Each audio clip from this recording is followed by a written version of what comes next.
Medicaid to cover gender-affirming surgeries. The amount of things that Governor Pritzker in Illinois supports is unbelievably atrocious. Yeah, I mean, all, transgender surgeries on youth, but, the Governor Pritzker is really not happy today because of this.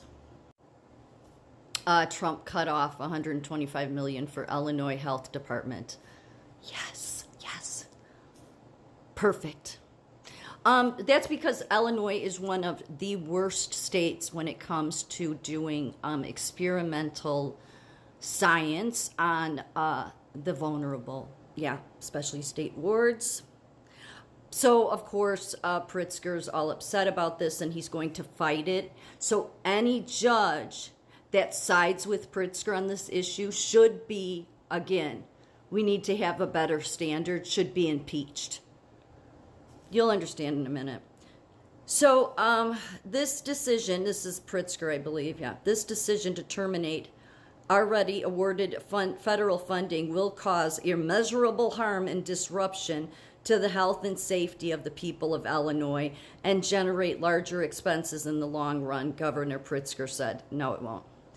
The state of Illinois will do everything in our power to restore this vital federal funding and continue to invest in common sense public health. They have no such thing as common sense public health.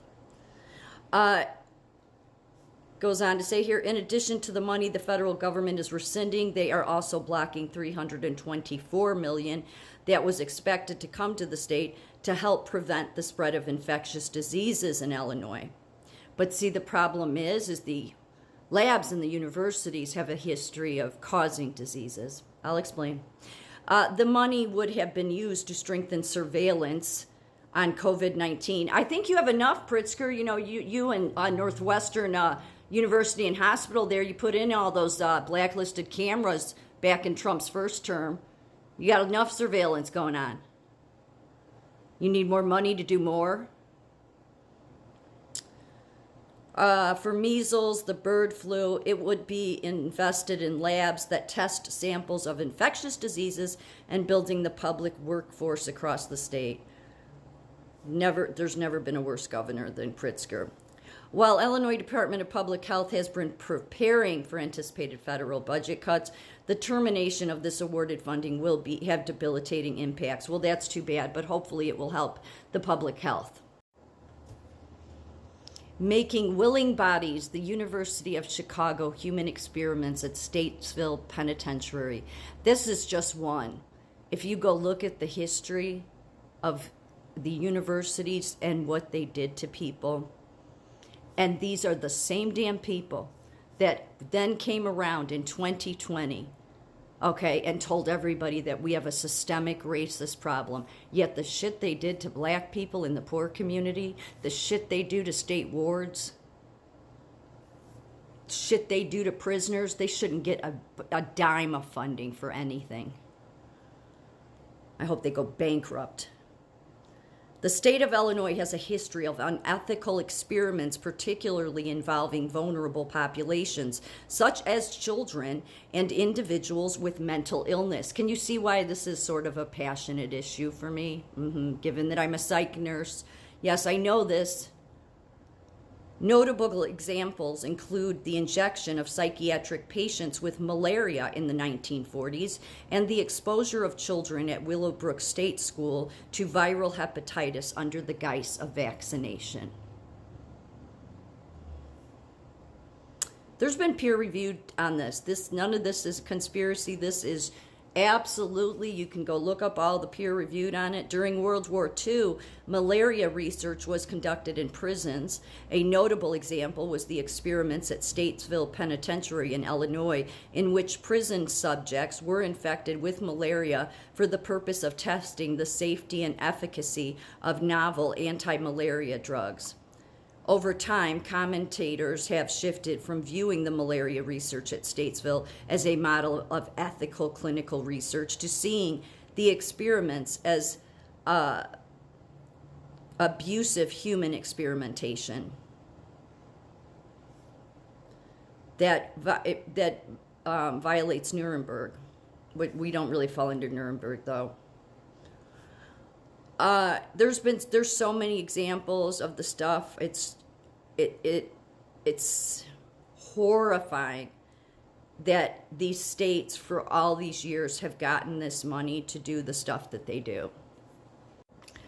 Furthermore, Illinois has been associated with unethical medical experiments, particularly during the mid-20th century, where vulnerable populations, including poor and black cancer patients, were subjected to non-consensual radiation experiments. These practices have contributed to a broader historical context of unethical human experimentation in the United States. That's why it was absolutely the most hypocritical thing I saw in my life when every hospital, every university in Chicago and the surrounding areas, the Nursing Association of Illinois, the Medical Association of Illinois, everybody across the board decided after the George Floyd incident that we have a systemic racist problem. And all of these people, that their history, their organization's history goes back to unethical experimentation on vulnerable and black people and people in prisons. These were the people telling, their organizations were telling everybody that the rest of the world was racist. They should get no funding. Some of the top states, because it's not just Illinois. Illinois is just one of the very biggest ones that has no problem doing unethical medical experiments. And so, of course, Pritzker supports stuff like that because he wanted children to be made to change their genders if their parents decided to do it. Yeah, he was for it. But then again, he put trans story time hour in the classrooms in Chicago. So we're not talking about for high school kids, even, but we're talking about in grade school, okay? So Alabama is where the Tuskegee syphilis study from 1932 to 72 withheld treatment from African American men to study untreated syphilis. California's San Quentin prison saw unethical experiments by Dr. Leo Stanley, including testicular transplants and injections. New York, the Sloan Kettering Institute conducted cancer experiments on uninformed patients, including prisoners. Georgia, the Holmesburg prison experiments involved testing substances like dioxin and radioactive materials on inmates without consent. Maryland, Johns Hopkins University faced scrutiny for unethical lead paint studies targeting low-income families.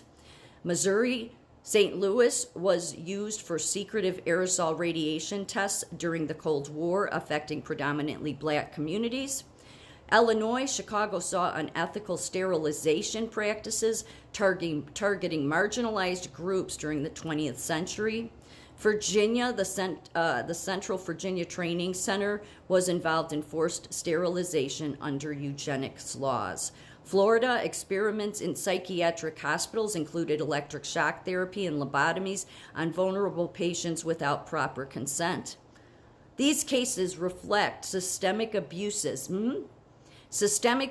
of marginalized groups under the guise of medical research and highlight the need for strict ethical oversight in science. And how does that strict ethical oversight begin? By cutting funding.